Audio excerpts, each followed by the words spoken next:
There is a very specific moment in adult life when this question starts popping into your head uninvited, usually at night, usually when the silence gets too loud, which is when you look around and wonder whether it still makes sense to keep paying rent or whether it's already time to buy a home. And the problem isn't even the answer itself. The problem is the emotional weight of that doubt, because it's not just about money. It's about fear, status, the feeling of being behind, comparison with others, and above all, insecurity about the future. You might be paying your bills on time.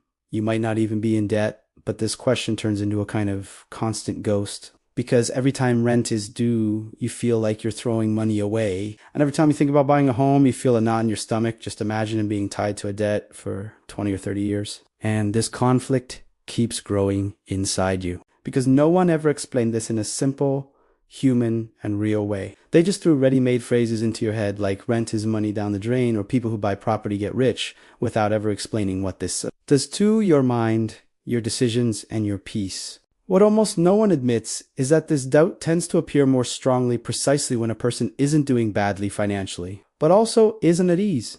Because when money is very tight, you don't even consider buying. And when you have plenty of money, the decision stops being a burden. But in the middle, in that place where most people live, the decision turns into pure anxiety because any choice seems wrong. You start doing mental math that never works out. You start comparing rent to a mortgage payment. You start imagining what your life would be like if you had a place in your own name. You start blaming yourself for not having bought anything yet. You start feeling behind when you see someone your age saying they bought an apartment, even without knowing the size of the debt that person took on. And little by little, this doubt stops being rational and becomes emotional. And the worst part is that this anguish doesn't show up only when you think about the present. It shows up when you think about the future, because there's a quiet fear of reaching your 50s or 60s and still paying rent, depending on a contract, the landlord, an increase you don't control. And at the same time, there is the fear of tying yourself right now to a massive debt and losing freedom, losing choices, losing air. That's where a lot of people make their first mistake without realizing it, which is trying to answer this question using only cold math, as if life were a spreadsheet, as if you were a robot, just comparing interest rates, appreciation, and opportunity cost, completely ignoring the most important factor in this decision, which is the psychological impact it has on your day-to-day life. Because renting doesn't just weigh on your wallet, it weighs on your mind. And buying a home doesn't bring only security. It also brings a constant pressure that no one likes to admit. When you rent, there's a permanent sense of being temporary. Even if you've been in that place for years, even if you like the neighborhood, even if the place is good, deep down there's the feeling that it's not fully yours, that it could change at any moment, that you're always passing through. And that slowly chips away at your sense of stability without you even noticing. On the other hand, when you buy a home with financing, there's a different kind of emotional weight that starts the day you sign the contract. Because from that point on, that debt follows you like a shadow. And even in the months when everything is fine, you feel like you can't mess up, can't lose your job, can't have a drop in income, because there's a huge payment waiting for you every single month. And this is exactly where most people get lost, because they try to decide between buying or renting as if they were choosing the best investment, when in reality they're choosing which type of anxiety they can tolerate better. This is the part no one talks about. No one talks about how rent creates an anxiety of instability, while a mortgage creates an anxiety of being trapped. An adult life is often about choosing which of these two pressures you're going to carry. The problem is that common sense pushes everyone in one direction, as if buying were always the right choice, as if renting was synonymous with failure, as if having a property in your name were proof of personal success. And this creates an absurd amount of guilt in people who haven't bought yet, even when they don't have the emotional or financial structure for it. You start wondering if you're messing up, if you're behind, if you made bad decisions in the past, if you should have bought it earlier, if now it's more expensive, if you missed the timing. And this kind of thinking drains your mental energy, because you're not just dealing with numbers, you're dealing with anticipated regret. And it's at this point that the decision stops being about real estate and becomes about control over your own life. Because deep down, what everyone wants when they think about buying a home is to feel like they finally have something solid, something that can't easily be taken away, something that represents security, even if that security is more emotional than practical. And what everyone fears when they think about continuing to rent is the feeling of always building something for someone else. But what almost no one realizes is that there are moments in life when trying to buy a home to relieve anxiety only creates a bigger problem than the one you had before. And that happens because the human brain doesn't to handle long-term debt, well, when income is still fragile. Even if on paper the payment fits the budget, even if the bank manager says everything is fine, even if everyone around you says it's worth it, your body feels it. Because, even if you can't explain it, that this decision drastically reduces your margin for error. From that point on, any unexpected event becomes a bigger threat. Any instability at work becomes a silent terror.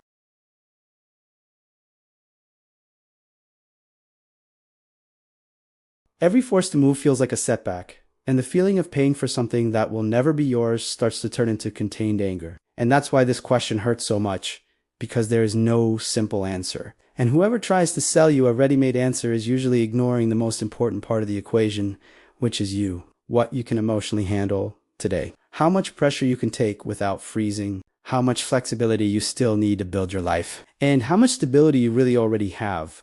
Not on paper, but in practice. At this point in the story, most people think they need to choose right away, that they're wasting time, that every month without deciding is a mistake. But this urgency is exactly what leads to the worst financial decisions of adult life. Because choosing a home and emotional impulse often costs decades of silent regret. What almost no one tells you is that, in many cases, renting for longer is not delay, it's strategy. And buying too early is not maturity, it's fear disguised as courage. But to really understand that, you first need to dismantle some beliefs that were shoved into your head early on, beliefs that confuse ownership with security and debt with progress, and that's exactly what we're going to start doing from here. Before talking about numbers, before talking about the market, before talking about appreciation, it's necessary to talk about the psychological trap that makes so many people buy a home at the worst possible moment in their lives, thinking they're doing the right thing. Because the truth is that it's not the property that defines whether you're secure or not. It's how much mental space you still have to breathe. And if this decision is already stealing your sleep before it even happens, there's something very important you still haven't understood about this choice. There is a very silent trap in this decision that almost no one notices while they're still inside it, which is confusing stability with immobility, as if standing still were synonymous with security, when in reality, many times, it's just fear of making a mistake dressed up as prudence. The person starts convincing themselves that they need to buy soon because they feel like life isn't moving, that the years are passing too fast, that everyone around them seems to be moving forward while they stay in the same place, paying rent, renewing contracts, postponing decisions, and this feeling creates an artificial urgency that doesn't come from reason, it comes from comparison. And comparison is a slow poison because you never compare your full reality with someone else's full reality. You compare your insecurity with their storefront. You compare your internal doubts with the edited version of someone else's life. And when you see someone saying they bought an apartment, you don't see the mortgage, you don't see the squeeze, you don't see the fear of losing income, you don't see the sleepless nights doing the math. You only see the achievement. This makes many people decide to buy not because they're ready, but because they're tired of feeling behind. And then a second, even more dangerous mistake happens, which is turning rent into the enemy, as if it were the great villain of financial life, when in reality, rent, in many moments, is just a reflection of the phase you're in. The problem is not paying rent. The problem is paying rent without knowing why. When you pay rent without clarity, every bill becomes a reminder of failure. Every increase becomes a personal affront. Every conversation about real estate becomes an emotional trigger, because deep down you feel like you should be somewhere else, but you don't know exactly where. And this lack of clarity eats away at you from the inside, because you start to feel like any money that comes into your account is already born lost. Already committed, already insufficient to build something solid. This is where many people start fantasizing about homeownership as a magic solution, as if the day the key turns in the door, everything will automatically fall into place, as if the anxiety will go away, as if life will finally get on track. But what almost no one tells you is that buying a home doesn't organize your financial life. It amplifies what already exists. If you already live on the edge, the home turns the edge into constant tension. If you already struggle to plan, the home turns every small mistake into a big problem. If you still don't have savings, the home turns common surprises into creep. And that's exactly why so many people silently regret buying, even while never admitting it out loud, because admitting it feels like ingratitude, like failure, So the person smiles, shows the house, says they're happy, but inside they live with a level of worry they never had before. And the cruelest part is that after the decision is made, it feels like their SC knew way back because selling is work. Losing money hurts. Admitting you were wrong hurts the ego. And then the person settles, adapts, tightens up, and calls that maturity. Meanwhile, on the other side, there is also the silent regret of those who stayed in rent for too long without any strategy, who will let the years pass waiting for a perfect moment that never came, who always thought they earned too little to buy, but never built a plan to change that. That person also suffers because they feel like they're always postponing their own life, always waiting for an improvement that doesn't come on its own, always promising themselves that next year they'll think about it more calmly, and time passes the same way. That's why this discussion can't be shallow, can't be resolved with can't be swept under the rug, because both buying too early and postponing indefinitely are decisions that are emotionally expensive. What almost no one does is stop and analyze what phase of life they're really in, without romanticizing, without comparing, without pressuring themselves. Because there's a huge difference between not buying because you can't and not buying because you don't want to carry the weight right now. There's a huge difference between renting out of lack of options and renting as a conscious strategy. And while that difference isn't clear in your mind, any decision you make will carry guilt along with it.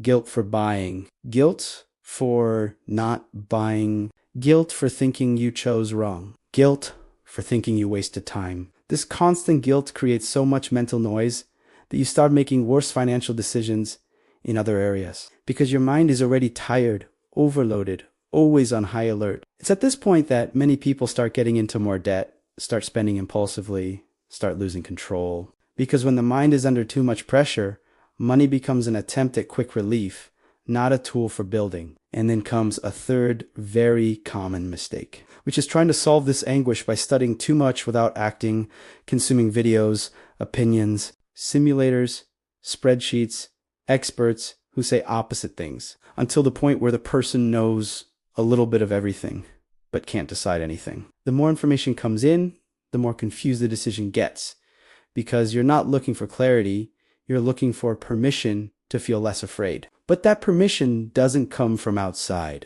It comes from understanding one very specific thing that almost no one explains early in adult financial life, which is the real role of a home in your story. A home is not a trophy. A home is not a finish line. A home is not proof of success. A home is a tool. And like any tool, it can help or get in the way depending on when you decide to use it. When you try to use this tool too early, it weighs you down. When you ignore this tool out of too much fear, it also weighs you down. The problem was never buying or renting. The problem was always trying to use a home to fix emotional insecurity, because no deed replaces clarity. No key replaces savings. No payment replaces peace of mind. And until you understand that, the question buy or rent will keep haunting you because you're trying to solve an internal issue with an external decision. In the next parts of this conversation, we're going to start breaking this down calmly and without complicated terms. What really defines the right moment for each choice? Not based on market rules, but based on life structure. Because when that structure becomes clear, the decision stops hurting. It starts making sense. There is a very old belief, repeated so many times that it became absolute truth, that anyone who pays rent is wasting money. And this phrase is one of the most unfair ever created about financial life, because it completely ignores the context of the person hearing it. When someone hears this 4 years on end, they start feeling ashamed of paying rent, even when that rent is what allows them to breathe. Move, change jobs, change cities, accept opportunities, test different paths, and that silent shame pushes the person into rushed decisions, not because they make sense, but because they relieve the feeling of doing something wrong. Rent money only looks like waste when you look at it in isolation, without looking at what it buys beyond a roof. It buys flexibility, it buys margin for error, it buys time, it buys the ability to make mistakes without destroying your financial life. But no one talks about that, because flexibility docen te give status doesn't give something to post, doesn't give an immediate sense of achievement, so the person starts thinking they'll only be respected, even by themselves, when they have something in their name. When they can say, this is mine, even if that mine comes with a debt that swallows peace of mind. And that's where a dangerous inversion happens, because the decision starts being guided by the need for validation and not by the need for structure. You don't buy because you're ready. You buy to prove something, prove you matured, prove you evolved, prove you're not stuck. But no proof pays bills when income fluctuates. No proof holds your mind together when fear hits. No proof replaces an emergency fund. At the same time, there is another equally harmful belief that buying a home early is always a sign of financial intelligence, when in practice, many times, it's just a sign of high tolerance for stress. There are people who can handle living under pressure, who sleep poorly but keep going, who live with long-term debt without freezing, who accept trading freedom for predictability. And that's neither a virtue nor a flaw. It's an emotional profile. The problem is when someone with a completely different profile tries to copy that decision, thinking they'll get the same result. That's when life starts to feel heavy, because the person wakes up every day with a strange sense of tightness, even when the bills are paid, because the brain understands that the margin for error is gone. Before, if something went wrong, you could adjust. Now, you can't. Now, any mistake becomes a threat, and the body reacts to that with constant anxiety, mental exhaustion, difficulty thinking long term, because when emotional survival is at stake, the brain just wants to solve the current month. That's why so many people with mortgages can't plan anything beyond the next bill.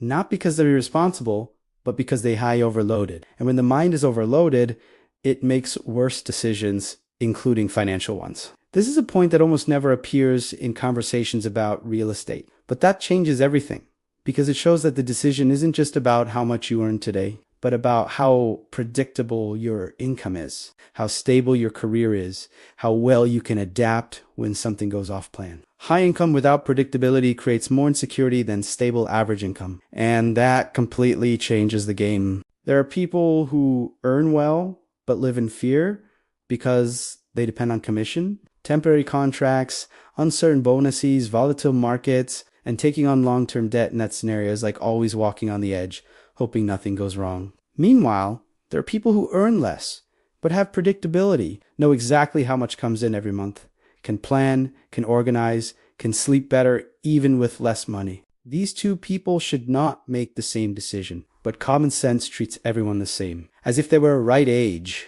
a right income, a universal moment to buy a home. There isn't. What exists is a specific point where the decision stops stealing mental energy and starts freeing mental energy. That's the key point. When buying a home starts to ease your mind instead of tightening it. When the payment doesn't generate fear, just commitment. When income can handle surprises without desperation. When there's enough savings so small problems don't turn into crap. When the person can think about the future without feeling their stomach twist. Before that, buying tends to be a burden. After that, buying tends to be a positive anchor. The same goes for renting. Renting is a problem when it becomes an excuse not to get organized, when it becomes a crutch to spend everything, when it becomes a comfort zone without a plan. But renting is a powerful tool when it's part of a clear strategy, with a defined goal, a mental time frame, and base. The problem is that most people are neither buying nor renting consciously. They're just reacting to fear, reacting to pressure, reacting to comparison. And while you react, who runs your financial life isn't you, it's the circumstances. That's why, before answering whether buying or renting is better, there's a much more important question that almost no one asks, which is whether your financial life today is giving you mental space or just keeping you functioning, because a home isn't about a roof. It's about space. Space to think, space to make mistakes, space to decide calmly. And while that space doesn't exist, any choice feels wrong because you're trying to build something solid on top of an emotionally unstable base. In the next sections, we're going to start organizing this in a very simple way, showing which signs indicate that renting is still serving its purpose and which signs show that it has already become a burden. And in the same way, which signs show that buying can bring peace and which show that it will only increase anxiety. No fixed rule, no magic formula, no illusion, just clarity. There is a moment when rent starts to bother more than it should. And it's not because of the amount itself. It's because of the feeling of stagnation it starts to represent. You look at your routine, your income, your life as a whole, and feel like you're always in the same place. That the months pass too quickly and nothing really solidifies. And then rent becomes the symbol of that feeling, even if it isn't the cause. At that point, many people think the problem is rent, when in reality, the problem is the absence of a clear plan. When you rent without a plan, any expense feels useless. When you rent with a plan, the same expense gains purpose. The money doesn't change. The address doesn't change. What changes is how that connects with your future. Rent starts to be a burden when you can't see where you're going. When there is no defined next step, when financial life is turned into pure maintenance, paying bills, repeating month after month, without real building. This generates enormous mental fatigue because the human brain needs to feel progress, even if small. Without that, it starts creating anguish. On the other hand, there are very clear signs that buying a home will still make that feeling worse, even when the desire is strong. One of these signs is when you do the math and everything only works in a perfect scenario, with no surprises. If the payment only fits if nothing goes wrong. If income only holds if you stay exactly as you are today. If you need to believe that the future will be stable for decades for the decision to make sense, that's not security, that's a bet. And the body knows it. Even if the mind tries to rationalize, the body feels it. Another sign is when the idea of buying comes with more social relief than internal relief. When imagining telling someone you bought brings you more comfort than imagining your routine after the purchase. When the weight of other people's opinions is greater than your own peace. This is usually a clear alert that the decision is being driven by comparison, not by structure. There's also a very ignored sign, which is the impact of this decision on your ability to say no. Before buying, you can refuse a bad job, negotiate better, change direction, take a bit more risk. After buying, especially without savings, that ability drops drastically. And not because you became irresponsible, but because risk became too expensive. If just thinking about that already makes you feel fear, tension, or tightness, the moment probably isn't right yet. At the same time, there are very clear signs that staying in rent without changing anything also starts to harm you. When rent consumes a large portion of income and prevents any accumulation, when you keep postponing financial organization because you feel it's not worth organizing something temporary, when you don't allow yourself to improve where you live because it doesn't feel like yours, when you start spending more out of frustration as if compensating. At that point, rent stops being a tool and becomes an excuse. And that also corrodes the mind. This is where most people get confused because they try to decide looking only at the price of the property, the interest rate, or the direct comparison between payment and rent, when in reality, the decision is much more connected to life phase and internal solidity than to any isolated calculation. There is a transition point that almost no one explains, but that changes everything. It's when you stop living by putting out financial fires and start living by preventing problems. When small surprises don't throw everything off. When you can save money without extreme suffering. When money stops being an urgent topic all the time. This point doesn't have a fixed age. It doesn't have a universal minimum income. It has to do with emotional stability and practical predictability. And only after reaching this point does buying a home start to fulfill the role everyone promises, which is bringing peace. Before that, it usually does the opposite. And that's why so many people who buy too early spend years trying to justify the decision, saying that's just how it is. The beginning is always hard. It gets better later, when in reality, they're just trying to adapt to a weight they didn't need to carry yet. On the other side, there's also the risk of using this argument to never commit to anything, to never take on long-term responsibility, to never leave the comfortable place of renting, even when life is already asking for a next step. That's why the decision isn't binary. It's not buy or rent. It's understanding at which moment in your trajectory each choice helps or hurts. And that understanding starts when you stop asking what's financially better and start asking what will give me more mental space to build the next chapter of my life, because a home doesn't build a future on its own. It just accompanies it. If the base is weak, it weighs you down. If the base is firm, it supports you. In the next sections, we're going to tie all of this together in an even more practical way, showing how to create this base before any big decision, how to use rent in your favor while it doesn't exist, and how to avoid letting the desire to buy turn into an emotional trap. That's when the question buy or rent finally starts to lose its weight. It stops being an existential dilemma and becomes just a strategic choice within a bigger plan. There is an invisible foundation that supports any big financial decision. And when it doesn't exist, no choice brings peace. It just trades one type of worry for another. Predictability of what comes in. This foundation doesn't start with a home. It starts with predictability. Predictability of what goes out. Predictability that a small problem won't turn into a disaster. While this doesn't exist, the mind stays in constant alert mode. And a mind on alert can't make long-term decisions without distorting everything. That's why so many people feel like they're always tired, even without doing anything wrong. Because living financially in improvisation consumes mental energy all the time.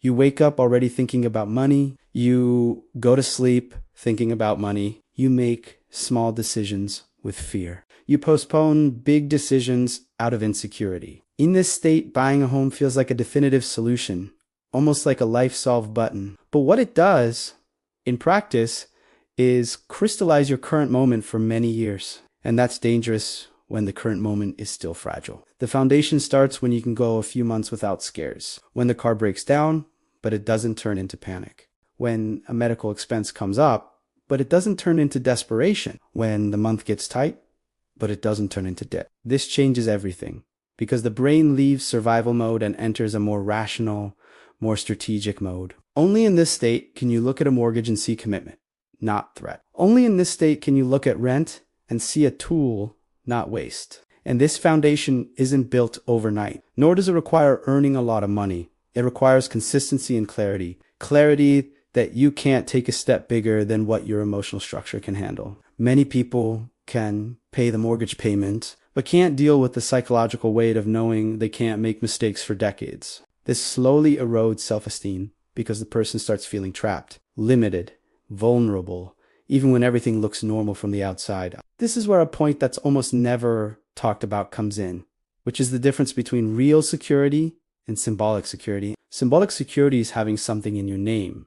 Real security is having margin of money, margin of chimi, margin of choice. Without margin, anything becomes a threat. With margin, problems become logistics. And a home, when it enters life without margin, takes margin away. When it enters with margin, it helps organize. That's why, before thinking about buying, there's a simple and honest question that almost no one asks. But that changes everything.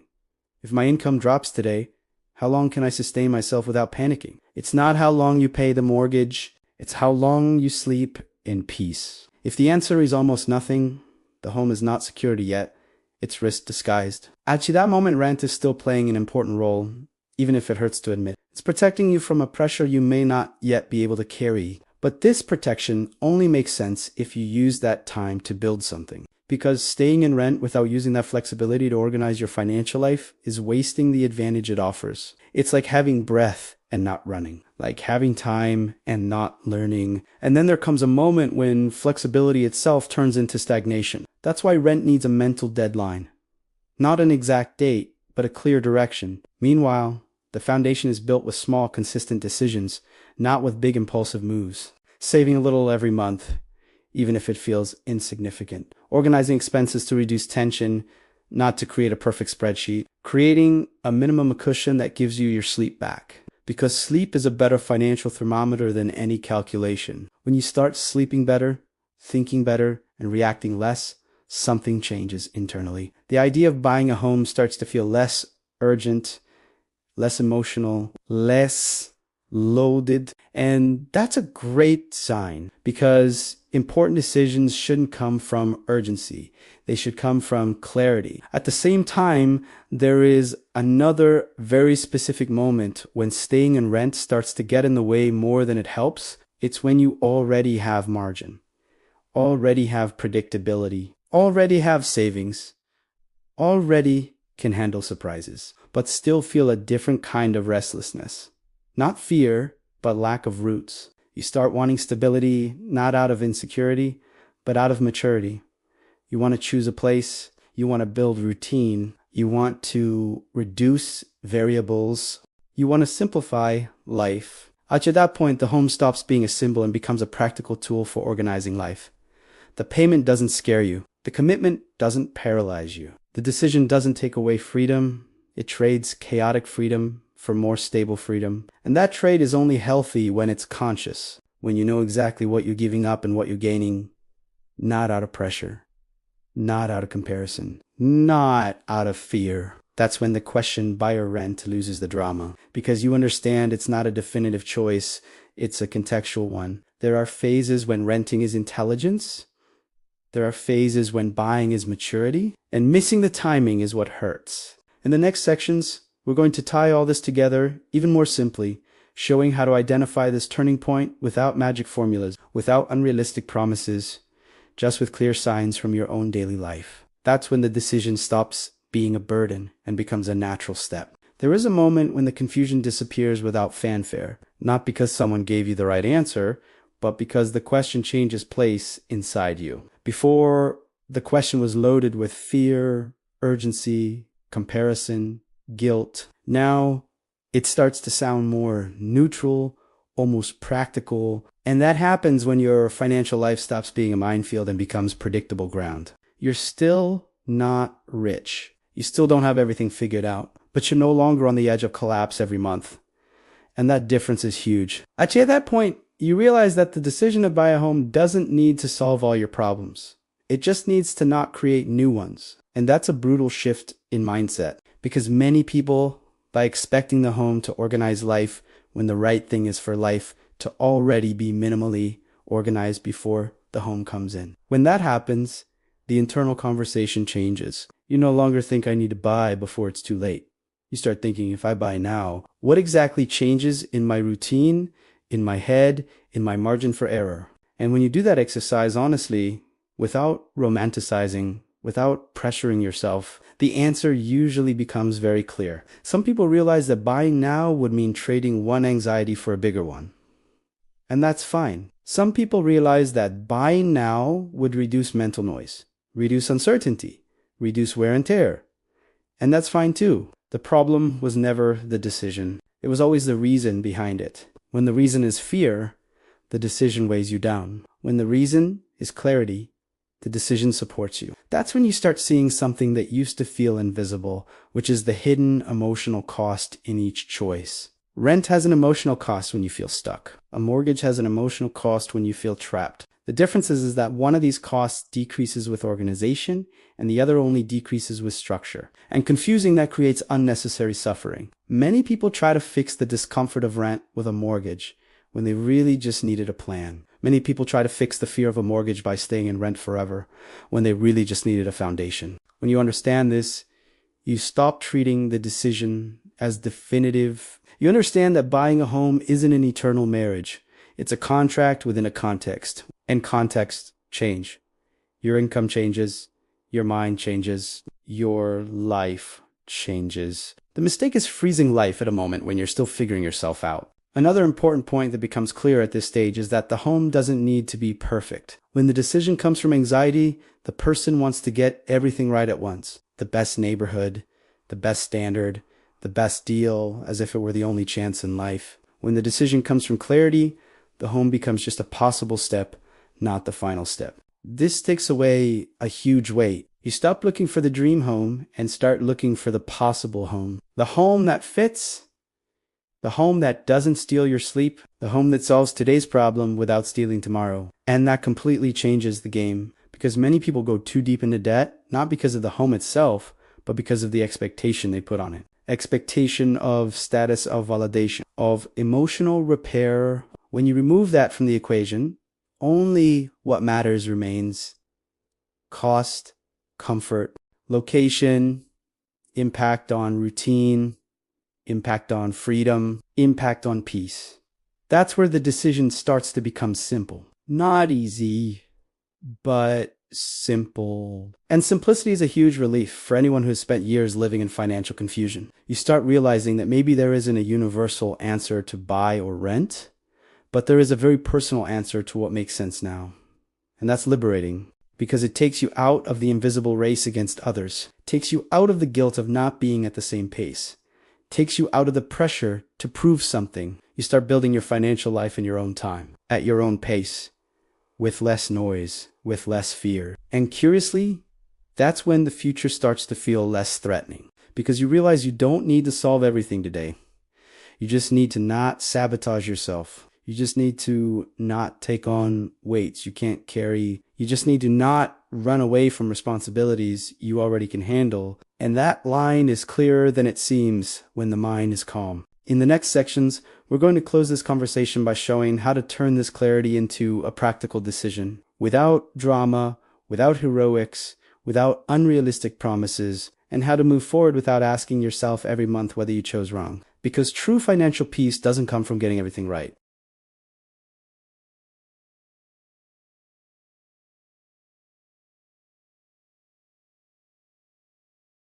Because up to now, most of your suffering didn't come from rent or from not having a home.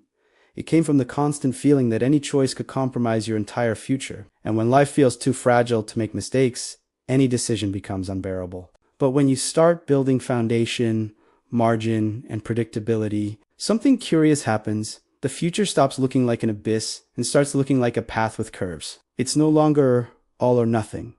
It's no longer now or never. It's now or later with awareness. At that point, you start seeing the home for what it really is in the lives of most ordinary people. An element of organization, not transformation. It doesn't change who you are. It doesn't fix past mistakes. It doesn't solve deep insecurities. It just organizes part of the logistics of your life. And when you understand that, the pressure disappears. You stop thinking you need to buy soon to really start life. You realize life is already happening, with or without a deed. That realization is liberating because it gives back something fear had taken from you, autonomy. You start deciding with less external noise, with fewer catchphrases echoing in your head, with less comparison and more observation of your own reality. You look at your income not just at the number, but at its stability. You look at your expenses not just at the total, but at how much they mentally squeeze you. You look at your routine and notice whether it asks for more flexibility or more roots. These answers don't come in the form of calculations. They come in the form of feeling, and that feeling is usually very honest when anxiety goes down. That's when you start understanding why so many people say they felt when it was the right time. It's not mysticism, it's absence of noise. It's when the decision doesn't need to be forced, it simply fits. At the same time, you start seeing more clearly the mistakes that lead ordinary people to get tangled up for decades. One of the biggest is turning the home into the center of financial life. Everything revolves around it. Every extra dollar goes to it.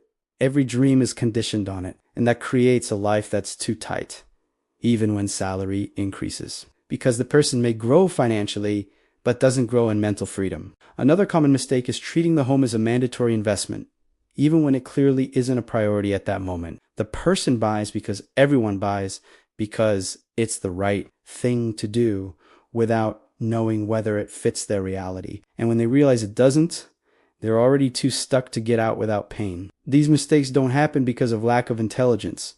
They happen because of lack of emotional clarity. And emotional clarity can't be bought. It's built. It comes when you stop punishing yourself for not being where you think you should be. It comes when you accept that your path is different. It comes when you understand that stability isn't speed.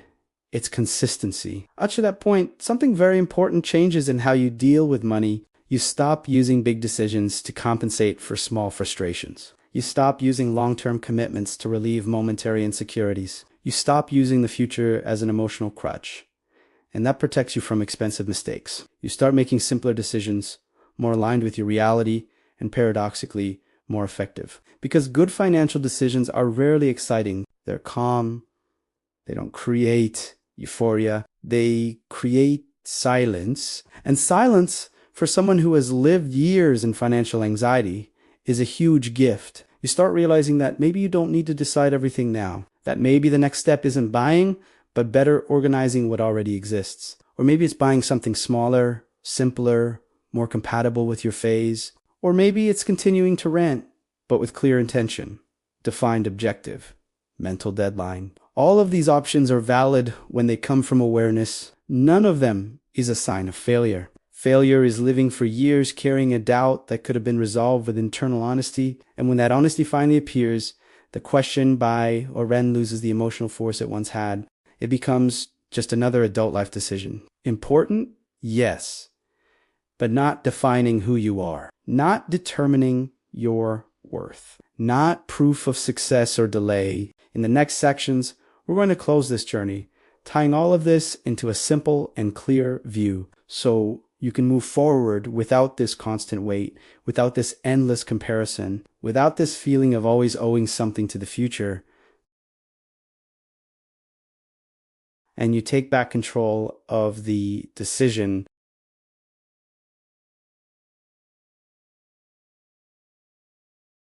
Because up to now, at Chisomi level, you've been judging yourself all the time, comparing your path to a script that was never yours, blaming yourself for decisions you didn't make, or for decisions you made trying to survive, not thrive. When that self-blame decreases, your mind clears. And when your mind clears, money starts to obey. You understand that the mistake wasn't renting. The mistake wasn't not buying earlier.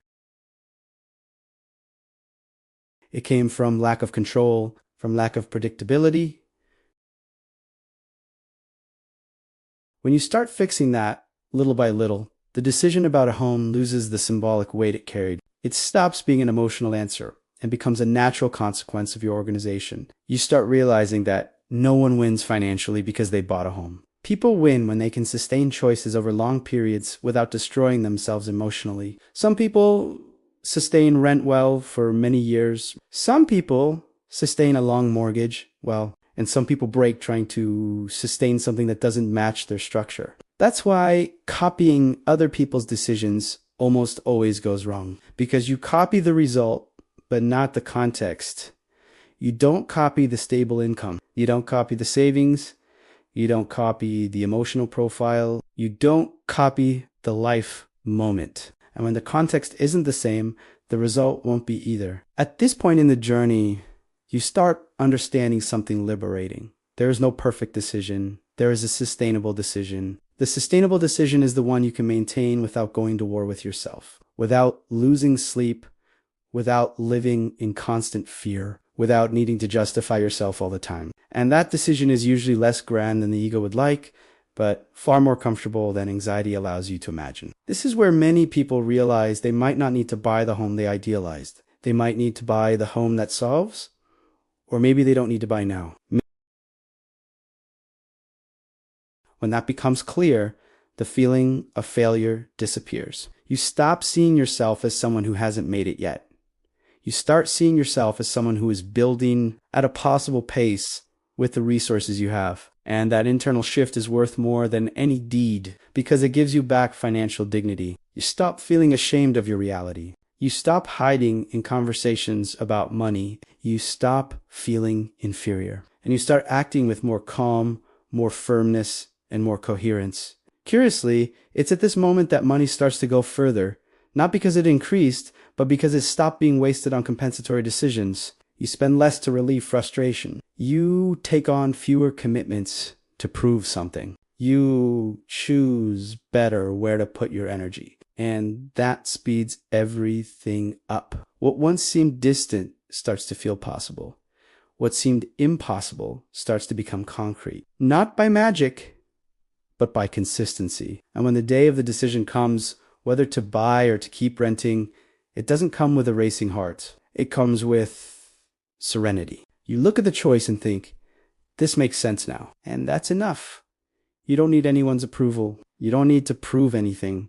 You don't need to justify it because you know why, and knowing why is what turns any financial decision into something light to carry. That's how the question buy or rent finally loses the power to paralyze you. It becomes just another practical question inside a life that now has direction. And when life has direction, decisions stop being scary. They just guide the next step. At the end of the day, the biggest mistake isn't buying or renting. The biggest mistake is letting this doubt follow you for years, draining energy, generating guilt, and freezing bigger decisions. When you understand that, you realize that the real asset you're building isn't a home. It's clarity. It's mental stability. It's the ability to decide without fear, and that no one can take away from you. If you made it this far, it's because this doubt wasn't just about real estate. It was about security, about the future.